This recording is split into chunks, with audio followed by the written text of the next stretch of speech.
ನಮಸ್ಕಾರ ಸ್ನೇಹಿತರೆ, think mind ಲ್ಯಾಬ್ಗೆ ನಿಮ್ಮೆಲ್ಲರಿಗೂ ಸ್ವಾಗತ.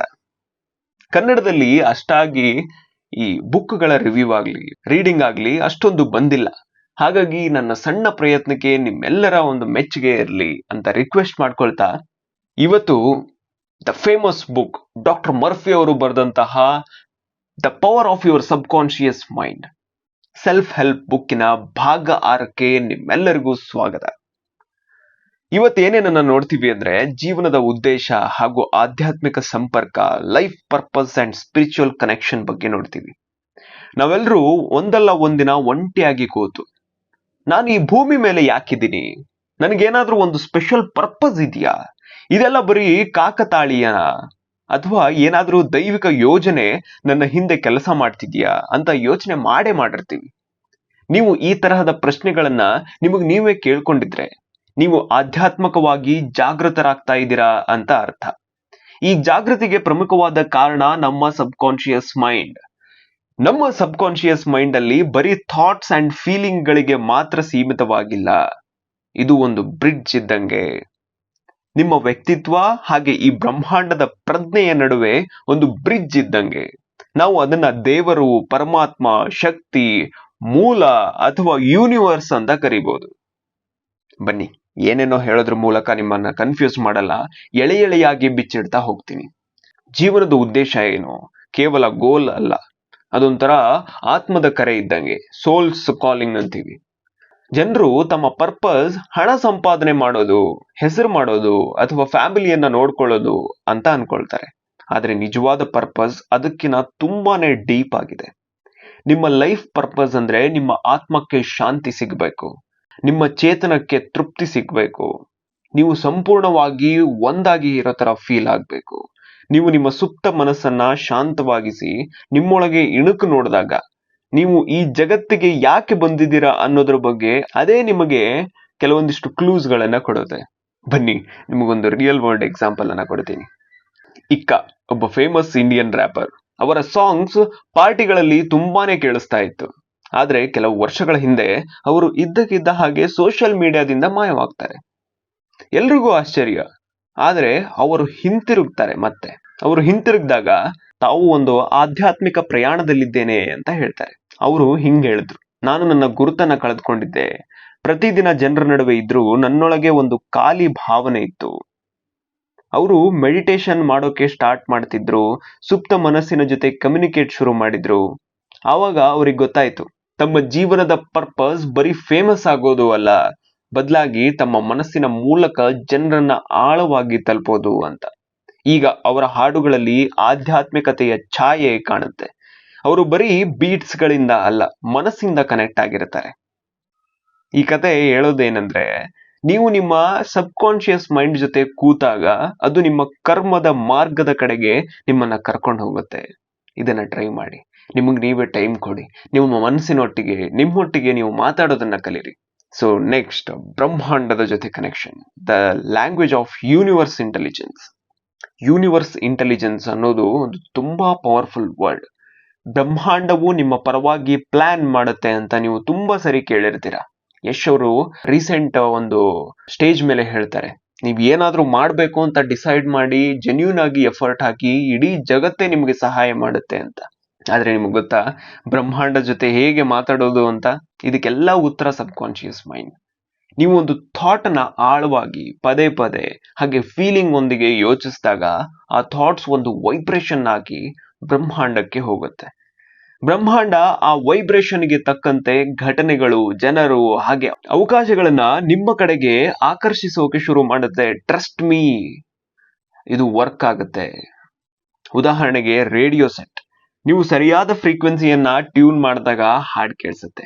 ಅದೇ ರೀತಿ ನೀವು ನಿಮ್ಮ ಥಾಟ್ಸ್ ಗಳನ್ನ ಕ್ಲಿಯರ್, ಪಾಸಿಟಿವ್ ಹಾಗೆ ಎಮೋಷನಲ್ ಆಗಿ ಇಟ್ಕೊಂಡಾಗ ಬ್ರಹ್ಮಾಂಡವು ಆ ಫ್ರೀಕ್ವೆನ್ಸಿಗೆ ರಿಯಾಕ್ಟ್ ಮಾಡುತ್ತೆ. ಬನ್ನಿ, ಒಂದು ರಿಯಲ್ ಸ್ಟೋರಿನ ಹೇಳ್ತೀನಿ. Ramana Maharshi, the sage who found the meaning in silence.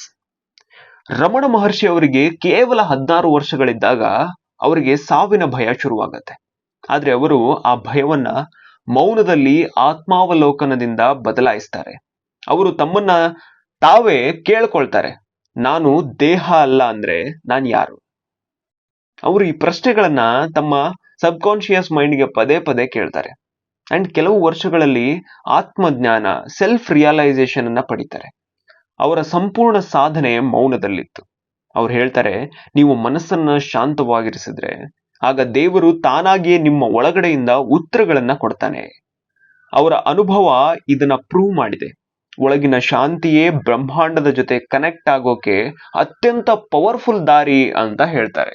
ಆಧ್ಯಾತ್ಮಿಕ ಅಭ್ಯಾಸಗಳು ಹೆಂಗ್ ಮಾಡೋದು? How to connect your mind to the universe. ಬನ್ನಿ, ಫಸ್ಟ್ ಒನ್, ಧ್ಯಾನ ಮಾಡೋದ್ರ ಮೂಲಕ. ಪ್ರತಿದಿನ 10 ನಿಮಿಷ ಮೌನವಾಗಿ ಕೂತ್ಕೊಳ್ಳಿ. ಯಾವುದೇ ಥಾಟ್ಸ್ ಇರಬಾರ್ದು. ಬರೀ ನಿಮ್ಮ ಬ್ರೀದಿಂಗ್ ಮೇಲೆ ಕಾನ್ಸಂಟ್ರೇಷನ್ ಮಾಡಿ. ನೀವು ಇದನ್ನ ಕಂಟಿನ್ಯೂಸ್ ಆಗಿ ಮಾಡಿದಾಗ ಸಬ್ ಕಾನ್ಶಿಯಸ್ ಮೈಂಡ್ ನ ಗದ್ದಲ ಶಾಂತವಾಗ್ಬಿಡುತ್ತೆ. ಆಗ ನಿಮಗೆ ನಿಮ್ಮ ಆತ್ಮದ ವಾಯ್ಸ್ ಕೇಳೋಕೆ ಶುರುವಾಗತ್ತೆ.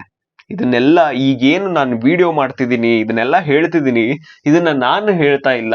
The power of your subconscious mind, the famous book ಏನಿದೆ, ಡಾಕ್ಟರ್ ಮರ್ಫಿ ಅವರು ಬರೆದಿರೋದು, ಆ ಬುಕ್ ಅಲ್ಲಿ 6ನೇ ಭಾಗವಾಗಿ ನಾನು ಇದನ್ನ ಹೇಳ್ತಾ ಇದ್ದೀನಿ.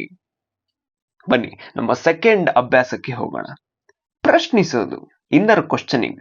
ನಿಮ್ಮ ಸುಪ್ತ ಮನಸ್ಸಿಗೆ ಪ್ರಶ್ನೆಗಳನ್ನ ಕೇಳಿ. ನನ್ನ ಉದ್ದೇಶ ಏನು? ನಾನು ಯಾವ ದಾರಿಯಲ್ಲಿ ಹೋಗ್ಬೇಕು? ಆನ್ಸರ್ ಬರೋವರೆಗೂ ವೇಟ್ ಮಾಡಿ. ಅದು ಒಂದು ಥಾಟ್, ಕನಸು, ಇಂಟ್ಯೂಷನ್ ಅಥವಾ ಕಾಕತಾಳೀಯವಾಗಿ ಬರುತ್ತೆ. ಅಂಡ್ ಥರ್ಡ್ ಒನ್, ಕೃತಜ್ಞತೆ, ಗ್ರಾಟಿಟ್ಯೂಡ್. ಪ್ರತಿದಿನ 3 ವಿಷಯಗಳಿಗೆ ಕೃತಜ್ಞತೆ ವ್ಯಕ್ತಪಡಿಸಿ. ಈ ಹ್ಯಾಬಿಟ್ ನಿಮ್ಮನ್ನ ಬ್ರಹ್ಮಾಂಡದ ಶಕ್ತಿಯ ಜೊತೆ ಕನೆಕ್ಟ್ ಮಾಡುತ್ತೆ. ಅಂಡ್ ಸಮರಿ, ಇಷ್ಟೆಲ್ಲ ನೋಡಿದ್ರಲ್ಲ, ಈ 6ನೇ ಭಾಗದ ಪುಸ್ತಕದಲ್ಲಿ ನೀವು ಏನನ್ನ ಇವತ್ತು ಕಲ್ತ್ರಿ? ಲೈಫ್ ಪರ್ಪಸ್ ಆತ್ಮದಿಂದ ಬರುತ್ತೆ, ಸೊಸೈಟಿಯಿಂದ ಅಲ್ಲ. First one. ಇನ್ನು ಸೆಕೆಂಡ್ ಒನ್, ಸಬ್ ಕಾನ್ಶಿಯಸ್ ಮೈಂಡ್ ಬ್ರಹ್ಮಾಂಡದ ಜೊತೆ ಕನೆಕ್ಟ್ ಮಾಡೋ ಒಂದು ಬ್ರಿಡ್ಜ್ ಇದ್ದಂಗೆ ಅಂತ ಕಲ್ತ್ವಿ. ಅಂಡ್ ಥರ್ಡ್ ಒನ್, ಆಳವಾದ ಫೀಲಿಂಗ್ ನಿಂದ ಕಳಿಸಿದ ಥಾಟ್ಸ್ ಗಳು ಬ್ರಹ್ಮಾಂಡವನ್ನ ತಲುಪುತ್ತೆ. ಅಂಡ್ ಅದೇ ನಿಮ್ಮ ಹತ್ರ ಹಿಂದಿರುಗಿ ಬರುತ್ತೆ ಅಂತ ಕಲ್ತ್ವಿ. ಅಂಡ್ ಫೋರ್ತ್ ಒನ್, ರಮಣ ಮಹರ್ಷಿಗಳಿಂದ ಹಿಡಿದು ಇವತ್ತಿನ ಆರ್ಟಿಸ್ಟ್ ಗಳವರೆಗೂ ಎಲ್ಲರಿಗೂ ಗೈಡೆನ್ಸ್ ಸಿಕ್ಕಿರೋದು ತಮ್ಮ ಒಳಗಿನ ಸಬ್ ಕಾನ್ಶಿಯಸ್ ಮೈಂಡ್ ಥಾಟ್ಸ್ ಇಂದ ಅನ್ನೋದನ್ನ ಕಲ್ತ್ವಿ. ಅಂಡ್ ನಮ್ಮ ಫೈನಲ್ ಥಾಟ್, ನಿಮ್ಮ ಜೀವನ ಬರೀ ಜೀವಿಸೋದು ಅಲ್ಲ, ಅದು ಆತ್ಮದ, ಅದರ ಪರ್ಪಸ್ನ, ನಾವೆಲ್ಲರೂ ಕನೆಕ್ಟ್ ಆಗಿರೋ ಆ ಶಕ್ತಿಯ ಕಡೆಗೆ ಒಂದು ಜರ್ನಿ ಆಗಿದೆ. ನೀವು ನಿಮ್ಮ ಜೊತೆ ಕನೆಕ್ಟ್ ಆದಾಗ ಬ್ರಹ್ಮಾಂಡ ನಿಮ್ಮ ಜೊತೆ ಕನೆಕ್ಟ್ ಆಗುತ್ತೆ. ಅದಕ್ಕೆ ಪ್ರತಿದಿನ ಸ್ವಲ್ಪ ಟೈಮ್ ಅನ್ನ ನಿಮಗ್ ನೀವೇ ಕೊಡಿ. ನಿಮ್ಮ ಥಾಟ್ಸ್ಗೆ, ನಿಮ್ಮ ಮನಸ್ಸಿಗೆ, ಆ ಸೈಲೆನ್ಸ್ಗೆ. ಅಲ್ಲಿ ಬಹುಶಃ ನೀವು ವರ್ಷಗಳಿಂದ ವೇಟ್ ಮಾಡ್ತಾ ಇದ್ದ ಆನ್ಸರ್ಗಳು ಅಡಗಿರ್ಬೋದು. ಸೊ ಟ್ರೈ ಮಾಡಿ. ಇದಿಷ್ಟು 6ನೇ ಭಾಗದ ಬುಕ್ ರಿವ್ಯೂ ಆಗಿತ್ತು, ವಿಡಿಯೋ ಆಗಿತ್ತು. ಮುಂದಿನ ಭಾಗ, 7ನೇ ಭಾಗ, ಅಂತಿಮ ಭಾಗ. ಅದರಲ್ಲಿ ನೀವೇನ್ ಕಲಿತೀರಾ? ಜೀವನ ಬದಲಿಸೋ ಪ್ರಾಯೋಗಿಕ ಪ್ರಯೋಗಗಳು ಯಾವುವು? The final formula, practical life changing ಎಕ್ಸ್ಪೀರಿಯನ್ಸ್ಗಳು ಯಾವ್ಯಾವು? 15 ಸರಳ ಮತ್ತು ಶಕ್ತಿಶಾಲಿ ನಿಯಮಗಳು. ಈ 15 ನಿಯಮಗಳನ್ನ ನೀವು ಕಲ್ತ್ರೆ ನಿಮ್ಮ ಲೈಫ್ ಅಲ್ಲಿ ಮತ್ತೇನು ಕಲಿಯೋದ್ ಬೇಡ ಅನ್ನುವಷ್ಟು ಕಾನ್ಫಿಡೆನ್ಸ್ ನಿಮಗೆ ಬರುತ್ತೆ. ಪ್ರತಿದಿನ ಸಣ್ಣ ಸಣ್ಣ ಅಭ್ಯಾಸಗಳು ನಿಮ್ಮ ಇಡೀ ಜೀವನದ ದಿಕ್ಕನ್ನ ಹೆಂಗೆ ಬದಲಾಯಿಸಬಹುದು ಅನ್ನೋದನ್ನ ಕಲಿತೀರಾ. ಹಾಗೆ ಈ ಸಂಪೂರ್ಣ ಪುಸ್ತಕವನ್ನ ನಿಮ್ಮ ಜೀವನದಲ್ಲಿ ಹೇಗೆ ಕಾರ್ಯಗತಗೊಳಿಸಬಹುದು ಅನ್ನೋದನ್ನ ಕಲಿತೀರಾ. ಸೊ ನಿಮ್ಮನ್ನೆಲ್ಲ 7ನೇ ಭಾಗಕ್ಕೆ ಮುಂದಿನ ವಿಡಿಯೋದಲ್ಲಿ ಸ್ವಾಗತಿಸ್ತೇನೆ ಅಂತ ಹೇಳ್ತಾ, ನಮಸ್ಕಾರ ಸ್ನೇಹಿತರೆ, ನಾನು ಹೊರಡೋ ಟೈಮ್. ನಮಸ್ಕಾರ.